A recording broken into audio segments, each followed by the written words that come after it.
사자의 부르짖는 것 같이 큰 소리로 외치니, 지금 이제 1절, 2절에서는 힘센 천사, 이게 뭐가 힘센 천사냐? 우리가 지난 시간에 다 말씀을 드렸죠. 무슨 천사가 뭐 바디빌딩을 한 것도 아니고, 이것은 능력이 있는 것을 말하는데, 그와 같은 능력이 있다라는 것은 이제 천사가 능력이 있는 것이 아니라 이 말씀의 대상자가 이와 같은 힘센 천사와 같이 큰 용사의 자리에 이르게 될 것을 말씀하고 있어요.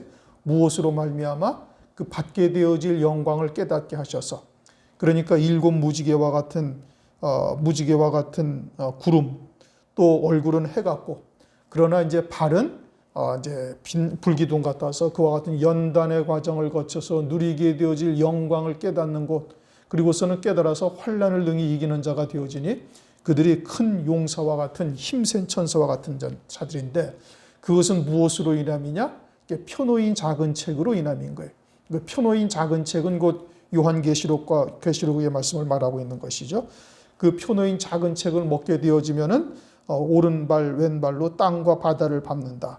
디디고 선다는 얘기죠. 그러니까 이것은 세상에 속한 것, 땅이죠. 또 죄악의 바다를 이길 수 있게 하시는 그와 같은 하나님의 말씀이다. 그러니 그러한 펴놓인 작은 책을 든 천사, 이게 이제 부르짖는 겁니다. 어떻게 부르짖어요? 사자의 부르짖는 것 같이 큰 소리로 외친다. 사자는 뭐 동물의 왕이죠. 이렇게 사자가 포효를 하면은 그냥 모든 짐승들이 다 긴장을 합니다. 벌벌 떨죠. 그런데 이 천사가 큰 소리로, 사자의 부르짖는 것 같이 큰 소리로 외친다. 이 힘센 천사의 외치는 소리가 그러하다는 얘기죠. 이것은 장차 두 증인 또는 순교할 성도들의 외치는 소리가 이와 같다 이겁니다. 실제 목소리도 커야 되겠죠. 목소리도 크지만 그들이 이와 같은 첫째 부활의 영광 또는 장자들의 종의 어린 양의 안에 이와 같은 영광에 참여하는 자들이 되어지면 그 목소리가 커지게 되는 거예요. 마치 사자가 포효하면은 온 짐승이 두려워하는 것처럼 두 증인들, 이제 이 요한계시록의 말씀을 듣고 이와 같이 그 말씀이 생명이 된 자들은 가장 먼저는 두 증인들이고 그 다음에는 순교할 성도들인 겁니다. 그러면 두 증인들이 외치게 되어지면은 음녀교회에 해당한 성도들, 짐승과 같이 금생의 분깃만을 위하여 배도한 자들이 두려워할 소리를 외치게 되는 거예요. 이들이 외치는 소리가 뭐예요? 주께서 재림하실 것이고 심판과 아울러 이제 그리스도의 나라가 이루어질 것에 대해서 말씀하고 있어요. 그런데 배도한 자들은 적그리스도를 그리스도처럼 섬기는 자가 되어졌으니 자기들이 심판의 대상이 된다는 것이 이제 두렵게 되는 겁니다. 그렇게 심판과 주의 재림에 대해서 말씀하시니까 그것이 마치 사자가 포효하는 것 같은 큰 소리가 된다. 또 이제 순교할 성도들에게는 이 펴놓인 작은 책의 말씀이 역시 마찬가지로 짐승처럼, 멸망하는 짐승처럼 금생의 분깃을 쫓게 되어지는 우리의 육신의 소욕들을 다 이 말씀으로 인하여 이기게 되는 거예요. 이 말씀이 잡아먹게 되는 것이죠. 그래서 성령으로 쫓아 믿음으로 살아갈 수 있게 하시니, 그러니 이와 같은 말씀이 마치 사자가 포효하는 것과 같은 큰 소리로 외치는 것이 된다. 갈라디아서 5장 16절을 보면은 너희는 성령을 쫓아 행하라. 그리하면 육체의 욕심을 이루지 아니하리라. 그렇게 말씀을 하고 있죠. 오늘 제가 오늘 말씀을 가만히 들여다보면서 성령을 쫓아 행한다는 것을 우리가 많이 오해를 하고 있어요. 그것이 뭘 오해를 하고 있는가 하니 그냥 성령께서 우리를 막 강권적으로 막 이끌어 가시는 것처럼 생각을 하는데 그게 아니고요. 그게 아니고 성령은 진리의 영이시니 진리의 말씀과 함께 하시죠. 말씀을 이루어 가시는 역사를 하시는 겁니다. 그러면 성령께서 우리 안에 내주하시면서 행하시는 역사가 뭐예요? 말씀을 생각나게 하시고 주님이 걸어가신 길이 무엇인지를 알게 하시고 누리게 되어질 영광을 바라보게 하시는 거예요. 그리고 우리가 성령을 쫓을 것이냐 육체를 쫓을 것이냐는 스스로에게 달려있는 거예요. 나는 그렇게 하고 싶지 않은데 그냥 너희가 성령을 쫓아 행하라. 그러면 육체의 욕심을 이루지 아니하리라. 뭐 성령의 충만함을 받아라. 그러면 막 성령께서 우리를 꼼짝 못하게 만들어서 막 강제로 막 이끌어가는 것처럼 생각하는데 그게 아닌 거예요. 그게 아니고 우리가 우리 스스로를 냉정하게 바라보면서 성령의 인도하심이 무엇인지를 우리가 이미 알고 있어요. 뭘 통해서? 말씀을 통해서. 그러면 나를 거기에 복종시켜야 되는 거예요. 고린도후서 10장 5절 모든 생각을 사로잡아 그리스도에게 복종케 하니. 누가 복종케 하는 거예요? 내가 이것이 성령을 쫓아 사는 것인지 아니면 육신의 정욕을 쫓아 사는 것인지 스스로 안다는 말씀이에요. 알면서도 성령을 쫓지 아니하고 육신을 쫓아 행하는 거예요. 그러나 성령을 쫓아 하나님의 말씀을 따라 쫓아가게 되어지면 육체의 소욕을 능히 이기는 자가 되는 거예요. 그냥 나는 가만히 육체를 쫓아가고 싶은데 그런데 성령께서 나를 어거지로 이끌어서 말씀으로 이끌어가고 있다. 이게 아니란 말씀이에요. 내가 왼발을 디딜 것인지 오른발을 디딜 것인지 생명의 길로 갈 것인지 사망의 길로 갈 것인지 그건 나에게 달려있는 거예요. 그래서 하나님 앞에 심판대 앞에 섰을 때 아무도 항변하지 못하는 거예요. 왜 저 사람에게는 첫째 부활의 영광을 주고 왜 나는 이와 같이 겨우 생명구원만 받은 부끄러운 구원에 나는 이르게 하셨느냐고 하나님께 항의를 아무도 할 수 없는 거예요. 자기 스스로가 육체의 정욕을 쫓아서 간 거예요. 그러니까 뭐 얘기할 것이 없는 것이죠. 성령의 충만함을 받는다라는 것은 영적인 감각을 예민하게 가져서 하나님의 뜻이 무엇인지를 그 즉시 우리에게 분별할 수 있도록 은총을 베풀어 주시는 것이고 내가 생명의 길을 가야 할 것인지 사망의 길을 갈 것인지 그건 나에게 달려있는 거예요. 내 죄값으로 망하는 것이고 내 믿음으로 말미암아 의의 면류관을 쓰는 자가 되는 거예요. 우리가 이것을 잘 분별해야 돼. 그냥 자기는 지 생각대로 막 살아가면서 성령 충만히 부어주십시오서. 하나님께서는 성령으로 깨닫게 하시는데도 자기 스스로 육체의 정욕을 쫓아 멸망길로 가고 있으면서도 성령 충만 불받자 어쩌고 저쩌고 그러는 것은 그건 어불성설인 거예요. 그건 말씀이 지금 그냥 이거 차분하게만 읽어봐도 알잖아요. 갈라디아서 5장 16절 너희는 성령을 쫓아 행하라. 그리하면 육체의 욕심을 이루지 아니하리라. 말씀 그대로 그냥 아주 간단한 거예요. 왜 이해를 못해 이거를? 그냥 그대로 보면 되는 거예요. 그렇게 우리가 사자의 부르짖는 소리처럼 이 펴놓인 작은 책이 우리에게 그와 같이 큰 음성으로 우리에게 들리는 거예요. 그리고 우리 안에 있는 육신의 소욕들을 갖다가 그것을 그러한 말씀이 잠재운다는 말씀이에요. 그럴 때 우리가 어떻게 해야 되는 거예요? 성령을 쫓아 행하면 되는 거예요. 믿음으로 나가면 되는 거예요. 그렇게 사자의 부르짖는 소리같이 우리에게 큰 소리로 우리에게 외치신다 이겁니다. 어떻게? 이 펴놓인 작은 책이 무엇을? 하늘에 예비하신 영광이 무엇이며 우리가 가야 할 길이 무엇인지 뭐가 진리요 뭐가 거짓인지 뭐가 적그리스도요 누가 오실 그리스도인지 이것을 다 분별할 수 있게 하시는 거예요. 지혜. 우리가 7영 가운데 지혜의 영을 받으면 뭘 안다고요? 적그리스도가 누군지를 아는 거예요. 마지막 때 금초대 교회가 어딘지를 분별할 수 있게 하시는 거예요. 그리고 그 길을 갈 것이냐 안 갈 것이냐 그건 자기에게 달려 있어요. 하나님께서 어거지로 끌고 가지 않는단 말이에요. 그러나 택하신 자에게는 열어주시고 포기하시고 그리고 믿음으로 받을 수 있도록 그리고 그 말씀이 자꾸 생각나게 하시는 거예요. 그러면은 우리가 어떻게 해야 되는 거예요? 하나님의 인도하심에 순종하며 가야 되는 것이죠. 그것이 우리에게 부르짖는 사자같이 큰 소리로 우리에게 외친다 이겁니다. 들리게 되는 거예요. 어떤 소리가? 말세에 이루실 하나님의 구원의 뜻이 무엇인지 예비하신 영광이 무엇인지 그러면서 그렇게 외칠 때에 7 우레가 그 소리를 바라더라. 우레라는 것은 이미 이제 앞서도 우리가 상고한 적이 있습니다. 욥기서 26장 14절을 보면 큰 능력의 우레야 누가 능히 측량하랴 하면서 하나님의 능력을 우레 소리, 천둥 소리와 같은 것으로 비교했어요. 그런데 7 우레라고 하니까 7 능력을 말하는 것이고 7 우레, 7 능력은 곧 최고의 능력. 7이라는 것이 성경에서는 7이라는 숫자가 완전수죠. 이게 아주 완전한 하나님의 권능, 하나님의 능력. 무엇 할 때?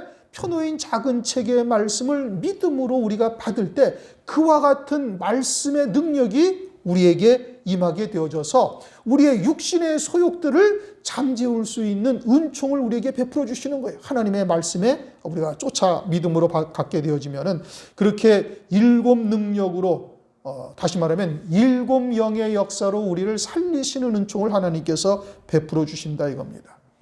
그리고 일곱 영으로, 일곱 능력으로 은혜를 받은 자들이 외치게 되어지면 그 능력이 나타나는 거예요. 물론 두 증인도 그와 같은 하나님의 말씀의 권능이 그들에게 특별히 임하죠. 이제 예언의 권세를 하나님께서 주시고 철장 권세를 주셔서 1260일 동안 절대 보장하시는 은혜를 베풀어 주셔서 말하는 대로 재앙이 임하게도 되고, 순교하는 성도들도 그와 같은 핍박과 죽임당하는 순간에 그들이 외치는 소리가 이와 같은 일곱 우레와 같은 능력으로 나타나서 음녀교회나 또는 적그리스도의 군대들이 그와 같은 하나님의 말씀에 크게 두려워하게 된다 이겁니다. 그래서 계시록 11장 10절을 보면은 이 두 선지자가 땅에 거하는 자들을 괴롭게 한 고로, 그렇게 두 증인들이 증거할 때 그와 같이 음녀교회 사람들이 듣고 괴로운 거예요. 하나님의 심판, 진리가 무엇인지는 어렴풋이 알고 있지만 짐승표를 받았으니까 이제는 회개하고 싶어도 회개할 수가 없어지는 것이고, 그러니 하나님의 심판과 주의 재림이 이제 있을 것을 선포하고 있으니 그런 것이 두렵고 떨리게 되는 것이죠. 4절, 일곱 우레가 발할 때에 내가 기록하려고 하다가 곧 들으니 하늘에서 소리가 나서 말하기를 일곱 우레가 발한 것을 인봉하고 기록하지 말라. 일곱 우레를 사도 요한이 들었습니다. 이것이 뭔지를 사도 요한이 알아요? 몰라요? 알았어요. 알아가지고 그것을 막 기록하려고 하니까 하나님 주님께서 기록하지 말라 그렇게 말씀하셔요. 그 좀 이상하죠? 요한계시록의 일곱 우레는 일곱 능력이요, 그러나 하나님의 아주 완벽한 하나님의 권능을 의미하는 건데, 그 일곱 능력을 통해서 우리가 순교할 수 있고, 그리고 두 증인이 이제 환난 날에 외치는 자, 그냥 사자의 포효하는 소리처럼 외치는 것이 되는데, 이것을 기록하려고 하는데 주님께서 기록하지 말라 그렇게 말씀하셔요. 하나님의 능력으로 순교하게 하시고 하나님의 권능으로 예언하게 하시는 능력을 왜 기록하지 말라고 말씀하셨을까? 그것은 순교하는 자들에게만 주시는 능력이에요. 순교하는 자들에게만 주시는 능력이요, 환난 날에 예언하는 두 증인들에게만 주시는 능력이에요. 그러니까 그들은 여기에 기록하지 않아도 알게 하나님께서 하시는 거예요. 굳이 기록하지 않아도 안다 이겁니다. 요한계시록 2장 17절을 보면 버가모 교회에 감추인 만나를 주실 것이고 새 이름이 기록된 흰돌을 주시는데 그 이름은 받는 자밖에는 모른다 이렇게 말씀하시죠. 그러면 감추인 만나라는 것은 이제까지 들어보지 못했던 새로운 하나님의 말씀, 다시 말하면 하늘에 예비하신 영광이 어떠한지 또는 나와 직결된 구원의 문제를 하나님께서 깨닫게 하시는 거예요. 언제? 순교하는 순간에. 우리가 스데반 집사가 순교하는데 마지막 7번째 영이 임하게 되어지니까 어디가 보여요? 하나님의 보좌가 보이는 거예요. 나를 위해서 예비하신 영광이 무엇인지를 깨닫게 되어지는 거예요. 아주 그것이 확연하게 들어오니까, 그러니까 그것을 갖다가 이 스데반 집사가 그것을 바라보고서는 자기를 돌로 치는 자들을 오히려 불쌍히 여길 수밖에 없게 되어지는 거예요. 그러니까 이와 같이 일곱 능력이 우리에게 임하게 되어지면 그와 같은 권세 능력으로 말미암아 능히 그와 같은 환난의 때를 이길 수 있게 하시는 은총을 하나님께서 우리에게 베풀어 주시는데, 그러는데 순교하는 순간이나 또는 순교하기까지에 받게 되어지는 고통 또는 핍박, 이와 같은 것이 각자가 다른 거예요.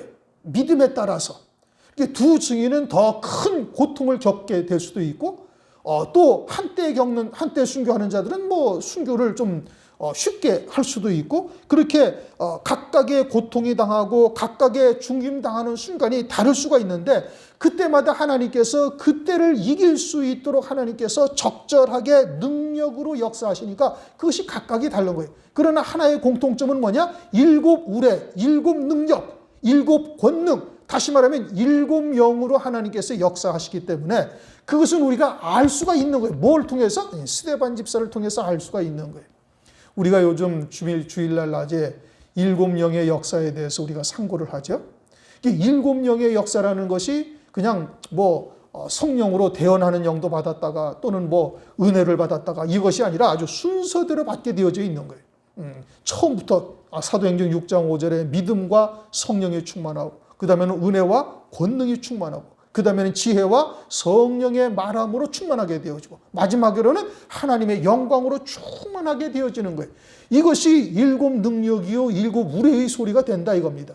그러니까 이 환난날에 사역할 종들이나 환난날에 순교할 성도들은 이미 스데반 집사를 통해서 다 알 수가 있는 일이에요.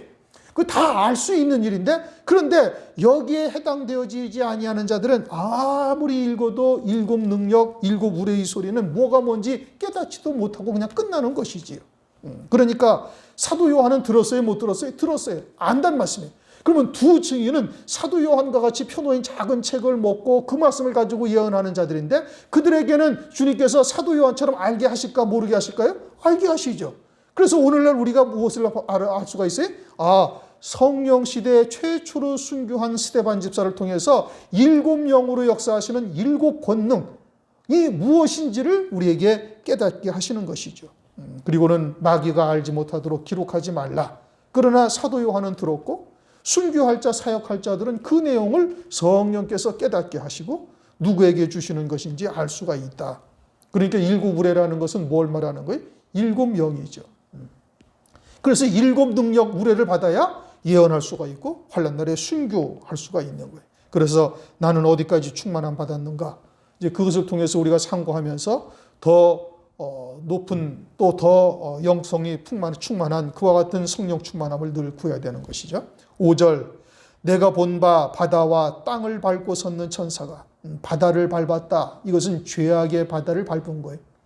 우리가 죄악의 바다를 밟았다는 것은 죄를 이길 권능을 부여받았다 이 뜻인 겁니다. 무엇을 통해서? 펴놓인 작은 책을 통해서. 그럼 펴놓인 작은 책에 뭐가 기록이 되어져 있어요? 적그리스도의 환난을 통해서 이루실 하나님의 사랑을 깨닫는 거예요.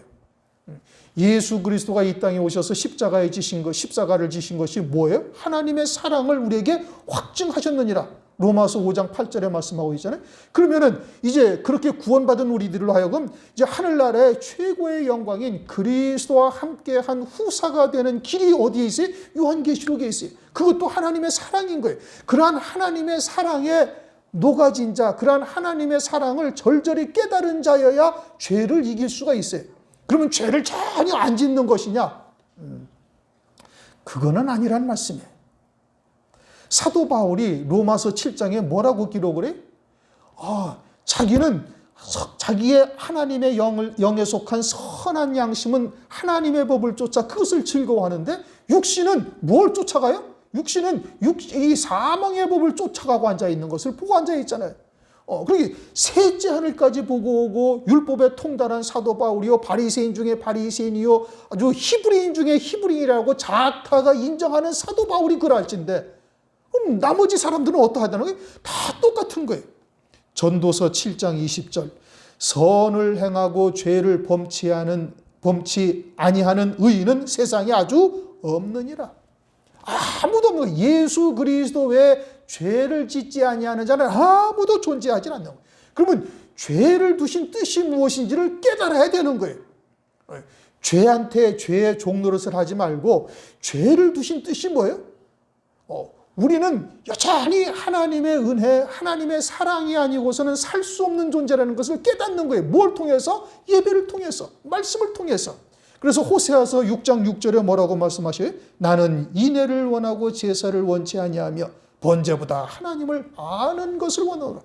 하나님의 사랑으로 우리가 살아가고 있다는 것을 말씀을 통해서, 예배를 통해서 깨달았고 나가야 되는 거예요. 그래야 그것이 온전한 예배지, 예배의 행위를 갖다가 우리가 드려서 찬송하고 묵도합시다, 기도합시다, 말씀을 상고합시다, 헌금합시다, 예배 축도합시다, 그리고 땡했다, 하나님 앞에 예배 드렸다. 그게 아니라니까요. 이 예배의 형식은 사람이 만드는 거예요. 초대교회 때 이런 예배의 형식이 있었어요? 없었어요. 그게 아니라니까요.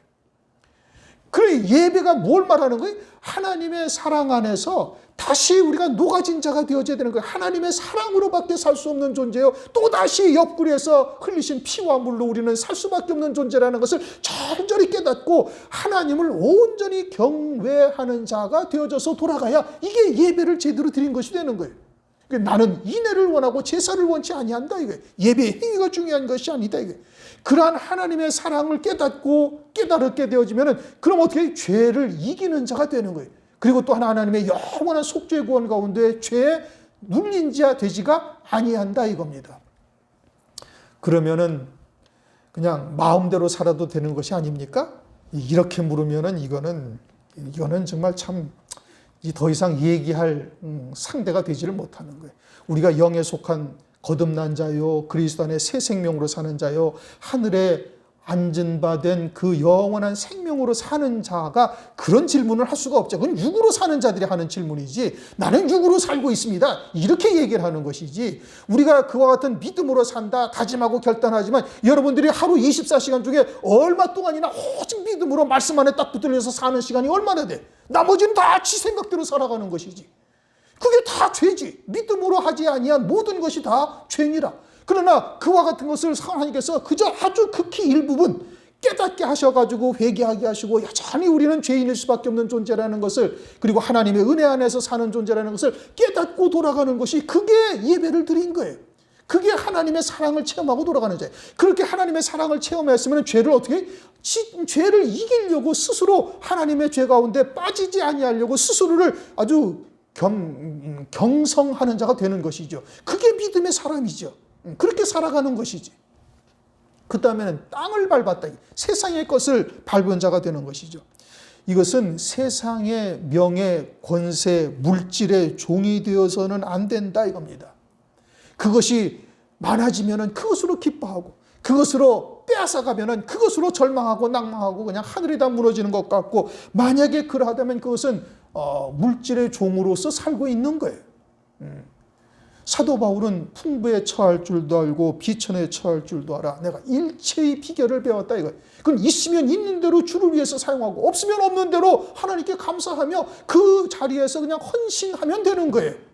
하나님은 액수가 중요한 것이 아니라니까. 그 중심이 얼마나 하나님을 먼저 그의 나라와 의를 구하는가를 보는 거예요. 과부의 투렙돈이 동전 2개 넣은 것이죠. 저 부자가 헌금한 것보다 훨씬 많다 이거예요. 자기의 온전한 중심을 하나님께 다 드리는, 나는 주님의 것입니다 이거예요. 비록 자기가 가진 것이 없어서 동전 2개밖에 드리지 못하지만 나는 온전히 주님의 것입니다. 나는 먼저 주님의 나라와 그의 의를 구하는 것이고 내 모든 삶이 다 주님에게 속한 것이라는 믿음의 고백을 하고 돌아간 거예요. 그래서 가장 많은 것을 넣었다. 하나님께서 그렇게 말씀하시잖아요. 우리가 어떠한 중심으로 하나님 앞에 헌신하는가? 과부의 두렙돈과 같은 중심을 가지고 있어야 되는 거예요. 그것이 땅을 밟고 서 있는 자예요. 거기에 연연해하지 아니하는 거예요. 그것을 위해서 그것이 나의 삶의 우선이 되지 아니하고 하나님의 나라가 우선이 되어져 있어야 되는 거예요. 그것이 하늘에 앉은 자로서의 마땅한 신앙생활이죠. 요한계시록의 말씀을 깨닫고 믿음으로 받게 되어지면은 땅과 바다를 이처럼 밟고 선 자가 되어진다 이겁니다. 그래서 땅과 바다를 밟고 섰는 천사가 하늘을 향하여 오른손을 들고, 천사가 오른손이 있어요? 왼손이 있어요? 없어요.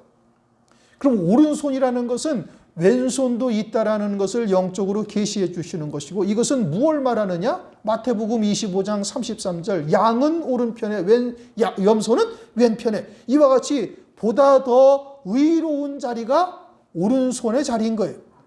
그러니까 똑같은 순교를 해도 두 증인이 보다 더 큰 영광을 누리는 것이고, 순교자라고 해서 모든 영광이 다 똑같으냐? 그것은 아니다 이겁니다. 그렇게 보다 더 의로운 쪽의 자리가 이제 그와 같은 것이고, 지금 여기서의 오른편이라는 것은, 즉 펴놓인 작은 책을 들고 땅과 바다를 디디고 선 천사가 오른손을 들었다라는 것은 순교자들보다 보다 더 의로운 14만 4천의 종 두 증인들을 말씀하는 것이고, 그들을 지칭하는 것이고, 그들에게 지금 말씀하시는 거예요. 뭘 말하는 거예요?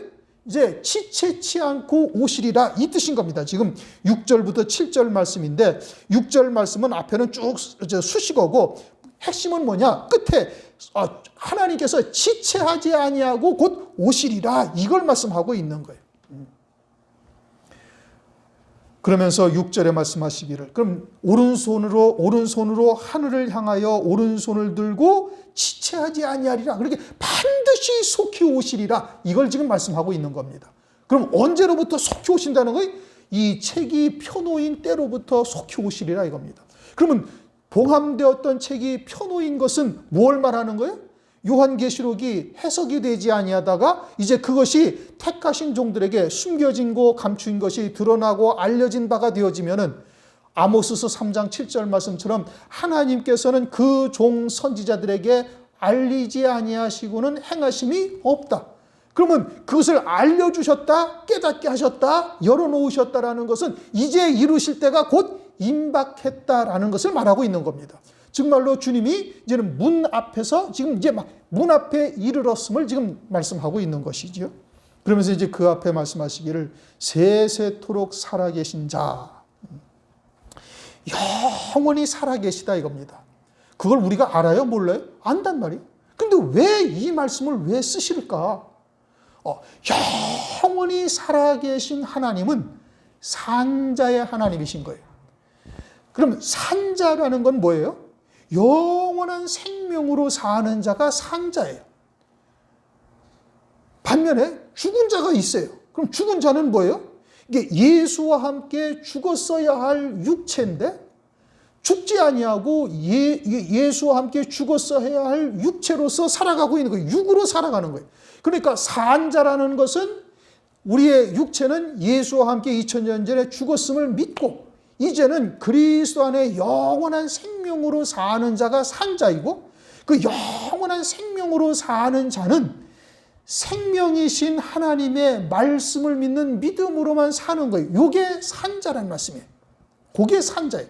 죽은 자는 육으로 사는 거예요. 그럼 자기들도 하나님의 말씀을 믿고 살아간다? 그런데 하나님의 말씀을 문자대로 믿고 그냥 세상에 보이는 것, 썩어질 것, 곧 있다가 사라질 것들을 위해서 신앙생활을 하는 거예요. 이것이 죽은 자인 거예요. 그런데 세세토록 살아계신 자라는 것은 영원한 생명으로 살아계신 하나님께서는 이 땅에서도 하나님의 자녀들 가운데 그 영원한 생명으로 사는 자들의 하나님이라는 뜻이에요. 그러면 영원한 생명으로 사는 자가 누구예요? 이 마지막 때 요한계시록의 말씀이 그들에게 생명이 되어져서 그 하나님의 말씀을 믿는 믿음으로 사는 자들의 하나님이시다 이 뜻인 겁니다. 지금 세세토록 살아계신 자라는 의미는 그것을 우리에게 지금 영적으로 계시하고 있는 거예요. 그러면서 그 다음에 하시는 말씀이 뭐예요? 하늘과 그 가운데 있는 물건이며 땅과 그 가운데 있는 물건이며 바다와 그 가운데 있는 물건을 창조하신 이가 가리켜 맹세하여 가라사대 가로되 지체하지 아니하리니. 자, 이 말씀을 가만히 들여다보면 하늘과 그 가운데 있는 물건, 무생물이죠, 그렇죠? 물건이라는 의미는 그런 겁니다. 하늘과 그 가운데 있는 물건, 그러면 저 해나 달과 별, 이와 같은 것들에게 그런 것들에게 하나님께서 천사가 오른손을 하늘에 들고 그 세세토록 살아계신 하나님께서 지체하지 아니하고 곧 오시리라. 아니 해, 달, 별들이나 이런 무생물들 그 하늘에 있는 물건들한테 왜 그 얘기를 하셔요? 그들이 구원의 대상입니까? 그들이 주의 재림과 관계가 있어요? 없어요. 이건 번역의 오류입니다. 무엇을 말씀하시는 거예요? 하늘과 그 가운데 있는 것들인 겁니다. 하늘과 그 가운데 있는 것들은 물론 무생물도 있어요.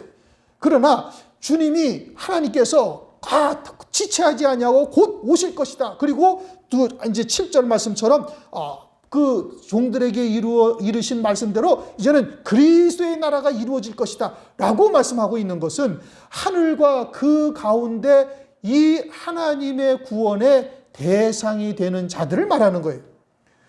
땅과 그 가운데 있는 것, 아니 나무나 숲이 주님의 재림과 그리스도의 나라가 이루어지는 것과 뭔 상관이 있어요? 주의 재림으로 말미암아 그것들이 구원이 이루어져요? 아니란 말씀이에요. 그러면 하늘에 있는 것들이라는 것은 뭘 말하는 거예요? 하나님의 아들의 영들을 말하는 거예요. 하나님의 아들의 영들, 하나님의 아들의 영들을 위해서 주님께서 이 땅에 오셔가지고 십자가에 죽임당하시고 속죄 구원을 이루시고 부활하시고 그리고 성령을 부어주셔서 마지막 때 주께서 재림하실 동안에 7영으로 그들을 충만케 하셔서 그들을 구원하시는 것, 그게 하나님의 구원하시는 뜻이에요. 그것이 주님께서 이 땅에 다시 오시는 목적이란 말이에요. 그러니까 그와 같은 구원의 대상들에게 지체하지 아니하리라고 말씀하시는 것이지, 해달볕이나 땅바닥이나 또는 뭐 바닷속에 있는 물고기나 아니 그런 것한테 주님이 재림하시는 것과 뭔 상관이 있어요? 아무 상관이 없는 거예요. 그러면 하늘과 그 가운데 있는 것들이라는 것은 무엇이냐? 거기에는 천사도 있지만 아들의 영도 있고 불택자들의 영들도 있어요. 그러면 누구에게 이와 같은 하나님의 주의 재림이 해당되는 거예요? 아들의 영을 가진 자들, 아들의 영을 가지고 하늘에 속한 자로 살고 있는 하나님의 자녀들에게 하나님께서, 주님께서 속히 오시리라, 이것을 말하고 있는 거예요. 그들이 주의 재림과 관계가 되어져 있고 그들의 구원을 위해서 주님이 속히 오시리라. 그럼 땅과 그 가운데 있는 물건은 하나님의 아들의 영을 가지고 있지만 땅에 속해서 아직 분별치 못하고 있는 자들에게 너희들 이제 주의 재림의 때가 곧 임박해 있으니 너희도 속히 깨어나서 주의 재림을 맞이할 자들로 세워질 것을 지금 말씀하고 있는 거예요. 그렇게 깨어 있어서 주의 재림을 맞이할 자들로 열매를 맺는 삶으로 살라. 이것을 지금 주님께서 재촉하신다 이겁니다. 이제 천사를 통해서 말하고 있는 것이죠. 바다와 그 가운데 있는 것은 죄악의 바다죠. 아들의 영이지만 죄악의 바다에서 죄악을 물마시듯 살고 있는 자들에게 하나님께서 경고하시는 거예요. 이제 주의 재림의 때가 임박했으니 그와 같은 곳에서 속히 나와서 이제는 하늘에 속한 자가 되어져서 재림하실 그리스도를 맞이할 믿음의 자리에 설 것을 촉구하며 권면하는 말씀이다 이겁니다. 하나님은 그의 자녀들을 구원하시는 일을 위해서 오시는 거예요.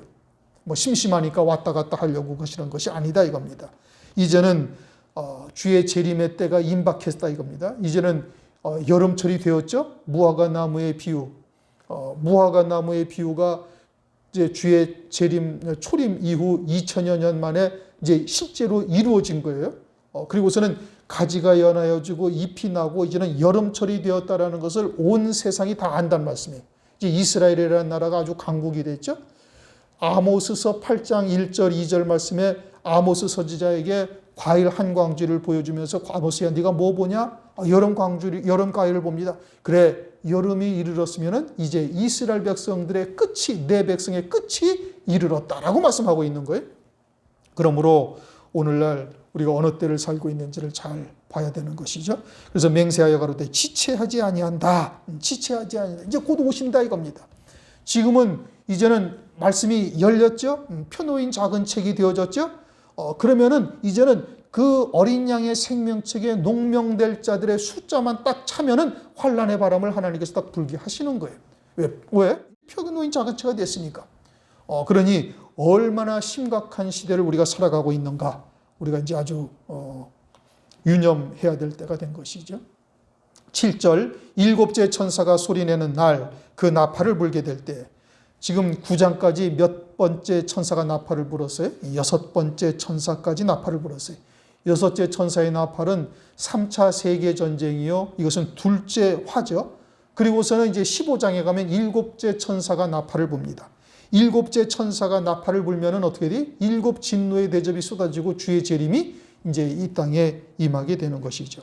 그럼 7째 천사가 나팔을 불게 될 때 하나님의 비밀이 그 종 선지자들에게 전하신 복음과 치료라.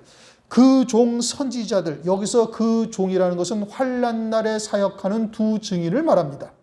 은혜 시대의 목사를 말하는 것이 아니에요. 그러면 그 종 선지자들에게 전하신 복음이 뭐냐? 요한계시록의 말씀이에요. 요한계시록 1장 1절은 누구에게 주셨다고? 종들에게 주셨다. 예수 그리스도에 계시라. 이는 하나님이 그에게 주사 반드시 속히 될 일을 그 종들에게 보이시려고 그 천사를 그 종 요한에게 보내어 지시하신 것이라.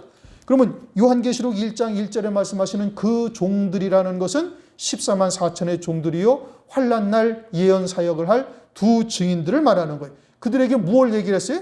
적그리스도의 환난이 있고 7년 후에 주님이 재림을 하시고, 재림하시면은 이사야서 35장이나 이사야서 65장에 새 하늘 새 땅이 이 땅에서 이루어질 것이고 1000년 동안 이제는 그리스도께서 친히 만왕의 왕으로 다스릴 것이며 환난 가운데 순교한 자들 또는 아벨로부터 12제자 은혜 시대까지 이제 순교한 성도들 그들이 첫째 부활의 영광을 입고 나머지 죽은 자들은 그 1000년 동안 살지 못하고 그 첫째 부활의 영광을 입은 자들, 순교한 자들에게 상급적 부활을 주어서 그들이 그리스도와 함께 1000년 동안 왕으로서 다스리는 그리스도의 나라가 이 땅에 이루어진다.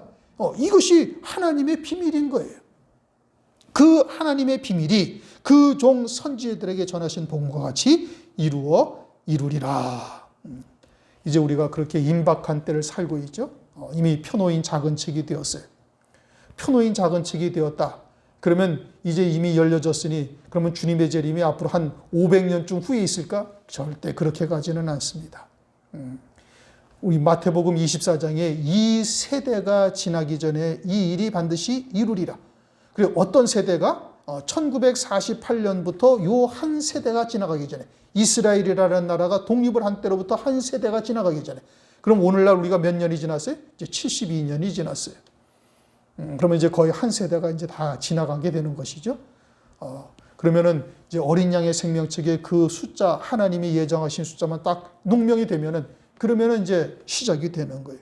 우리가 이렇게 심각한 때를 살아가고 있어요. 더더군다나 오늘날 코로나인지 뭔지 이것 때문에 아주 기가 막힌 일들을 여러 가지를 우리가 보고 정말 주의 재림이 임박했다라는 것을 이제 피부로 느낄 수 있게 하나님께서 하셔요. 그러니까 영적인 감각이 있는 자들은 이제 다 아는 사실인 거예요. 그냥 육에 속한 자들만 모르는 거예요. 또 얘기해줘도 그 사람들은 못 알아들어요. 알아듣지를 못하는 거예요. 왜요? 육에 속해 있으니까. 택한 자들은 이제 깨어 경성하며 이와 같은 일들을 계기로 그때를 대비하게 되는 것이죠. 우리도 그날이 그렇게 멀지 않았음을 우리가 늘 유념하고 그때에 탈락하는 자 없기를 주님의 이름으로 축원합니다. 기도하시겠습니다.